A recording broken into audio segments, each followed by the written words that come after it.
You know, you saw the same thing with Solzhenitsyn's description of the gulags, because they were run in large part by the inmates.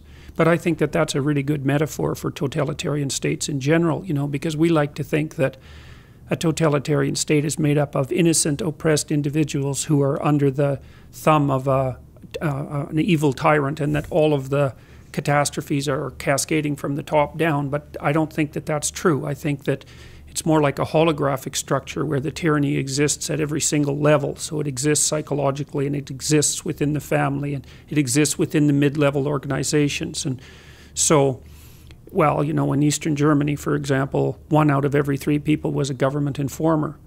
So what that meant is if you had a family of 6 people, that 2 of them you couldn't trust. And you can't just say that that's a consequence of the top-down structure. A tyranny is something that exists everywhere simultaneously once it gets a grip.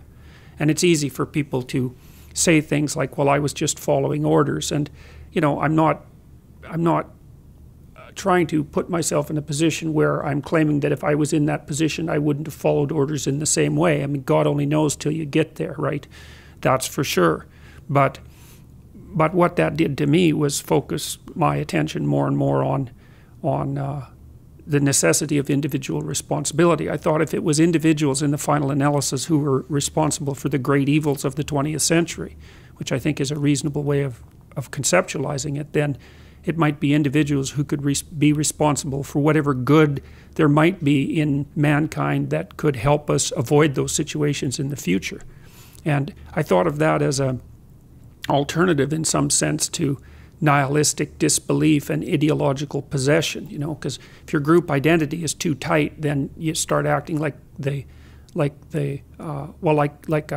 cog in a mob, and that's a very bad thing. But then if your group identity disappears completely, well, then you're left alone and bereft. And so those are bad alternatives, right? You're sort of damned if you do and damned if you don't. And it was very difficult to understand that there might be a third path between those two. I couldn't see the existence of anything, because people need belief systems in order to exist, right? To maintain psychological stability and to maintain sociological stability as well.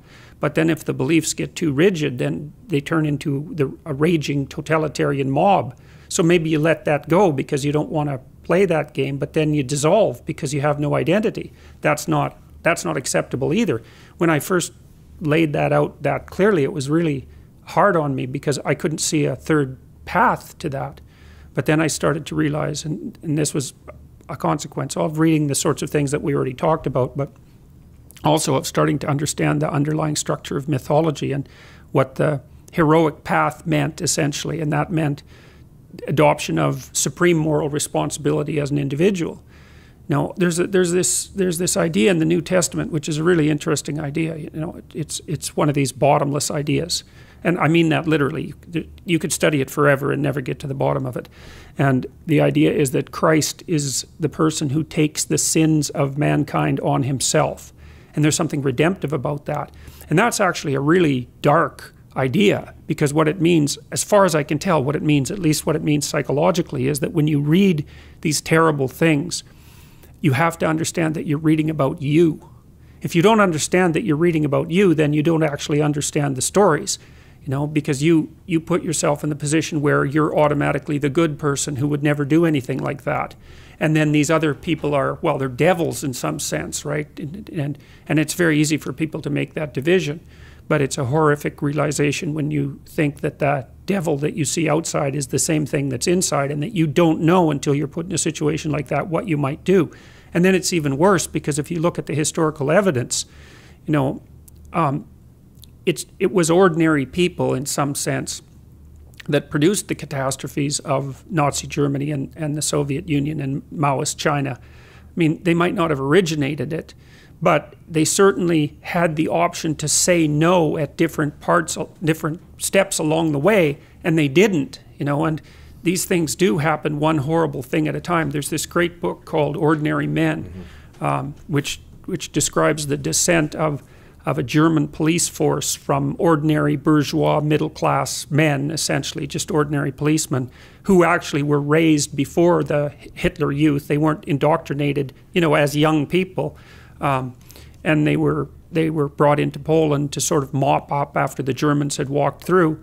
and it describes how they descended into the sort of people who would take naked pregnant women out into the middle of fields and shoot them in the back of the head. And what's horrifying about the book is that the author, Browning, details the stages by which this occurred. And well, for example, the commander of this unit told the men that they were going to have to do terrible things, but that they could go home if they wanted to.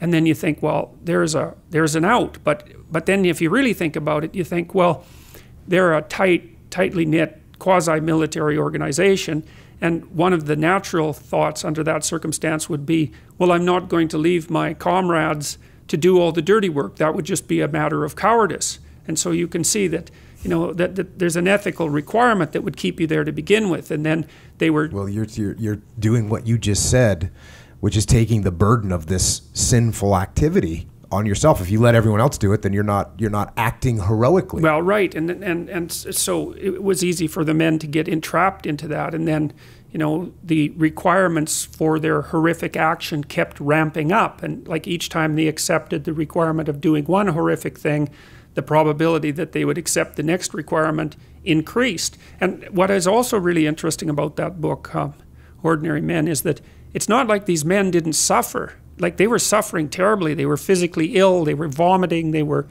tearing themselves apart psychologically, you know, but they didn't quit. So that's a great book, because if you want to know how you walk down how you can be enticed to walk down a terrible path, that's the book to read. And it's very frightening, because if you read it properly, then, you know, you have to read it, again, as I said, as if you're one of the people to whom this is happening. Not the victim, but the oppressor, you know. And, I mean, you can also read it as the victim, that's fair enough, but it's ordinary people who participate in these things, and that's a very, very terrifying thought.